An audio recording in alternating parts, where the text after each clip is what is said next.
The Genesis Communications Radio Network proudly presents The Alex Jones Show, because there's a war on for your mind.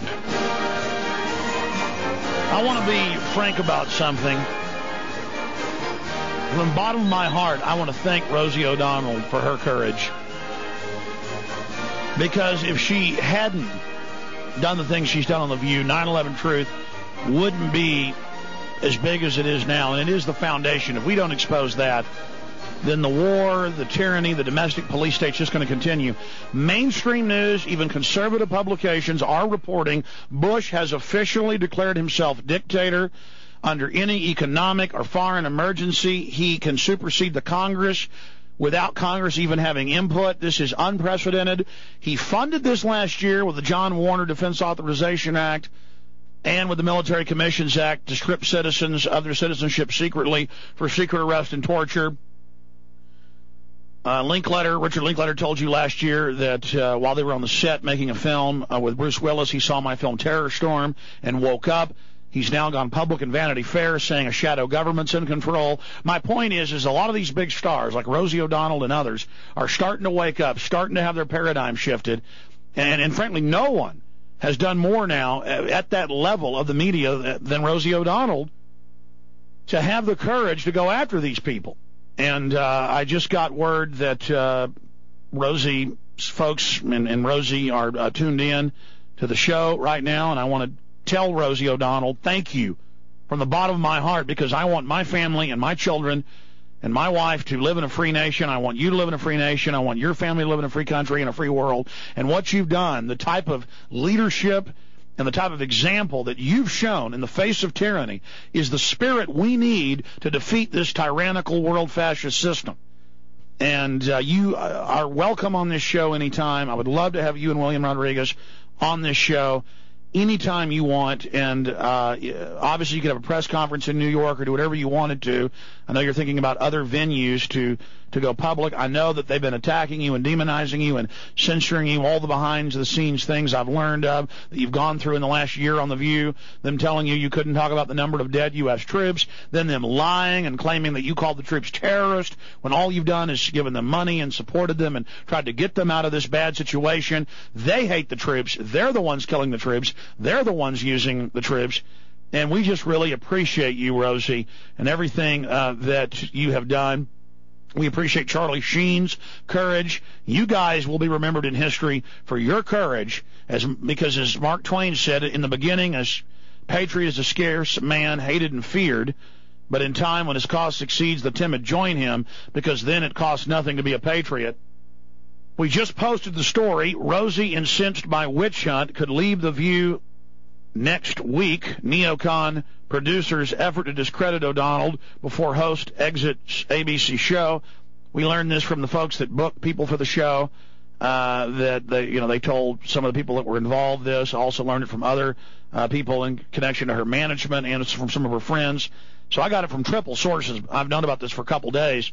And it's her decision. I mean, if she stays there, they're all going to gang up on her. Basically, even those that were supposedly her friends are selling out so they can really demonize her before she leaves and give her a nice send-off trying to destroy her. It isn't going to work, and we all need to contact ABC and tell them to stop the hit pieces and contact Fox and let them know that we know they're neocon propaganda. Jack McLamb is our guest. I want to get to Carl and David and everybody else that's holding. But do you want to comment just on the subject of courage and the first people to hit the barbed wire and how important it is in history to be there, at the beginning when there isn't a lot of backup, Jack? I mean, it takes courage, and that's why I'm trying to let Rosie know how, I know she knows this in her heart, but how much I appreciate it. Well, I want to say to Rosie that,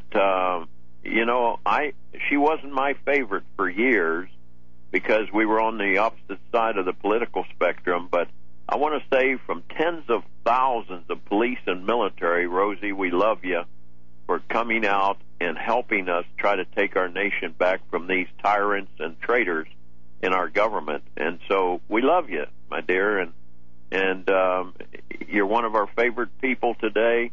We don't agree on everything, but doggone it, we love you for standing up and having the courage to try to help us save America for all of us, our children, our grandchildren, and for Rosie and her family too. Well, she's got guts, and guts is enough. That's right. And she's smart, and she knows what's going on. Yeah. And she knew what she was doing. The bully pulpit. You know, she and the others in Hollywood have the bully pulpit.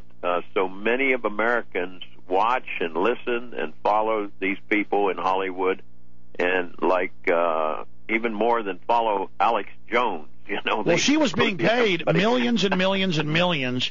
I forget what her contract was, but it was in the multiple millions on The View.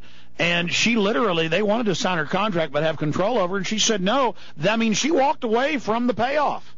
Praise God. Thank you, Rosie. We just love you, sister. What patriotism that is. I mean, can you imagine that? I have friends that won't even give up any money whatsoever to save America. Now, they're not good friends, but they're so into, to money and property and everything that they won't join us because they're afraid they're going to lose. I was in a meeting with one of the biggest, he's not a televangelist, but he's a psychiatrist that has the most listened to radio program in the nation.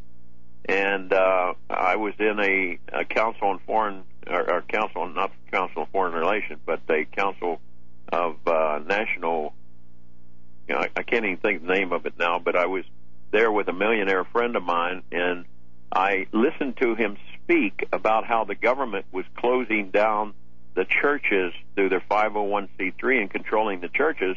And afterwards, I told him, I said, well, brother, you have 30 to 50 million people listening to you a week. I said, why don't you get on the radio and tell the people this? And he wrote back to me and said, I would lose too much money. And I mean, we're talking about saving the nation. Are you talking about Dr. Dobson? Yeah, Dr. Dobson. I have his letter. And I wrote him a letter reminding him of what we spoke of, trying to get him to stand up and speak out about. You see, there's the difference. Rosie O'Donnell, all these fake Christians can throw stones at her all day, but they're cowards and won't help their own countrymen from the destructive jaws of the New World Order, but Rosie will. That's right. And Dr. Dobson and these other glitter bugs on TV are into money and power, and they're not going to do it. And so we're so proud of Rosie. Well, I wish they had an idea what doing the right thing, what a treasure that is, what standing up and having honor. That's what I treasure, and I'm not even that good of a person. How could you not want to do the right thing? How could you not want to stand up against evil? With me, it's instinctive, Jack. Yeah. I don't understand how it's even a choice.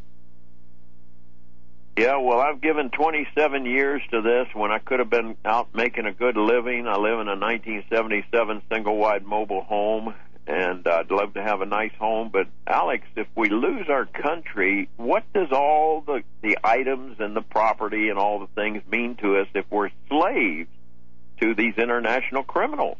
It means nothing. So I've spent 27 years working to try to save America as a volunteer cop and soldier, and it's been good duty, and I'm not sad about it at all. But I could have been dedicating myself to making money. I made money after the Vietnam War. I had businesses in California, up and down the Southern California coast. I was making big time money, but I realized we're losing our nation, and my 9 grandchildren will be slaves. And so I live in poverty today, still volunteering 12, 14 hours a day to educate our police and soldiers. But it's good duty, brother, and it's worth it. And so, Rosie, I couldn't be more proud of this Rosie for standing up. I was shocked that she did, but I am so proud, and so are hundreds of thousands of police and military. Rosie O'Donnell know what's going on. Rosie O'Donnell has done, I always call her O'Donnell, I get so hyped up. Rosie O'Donnell has done just so much. And again, it's the example of courage.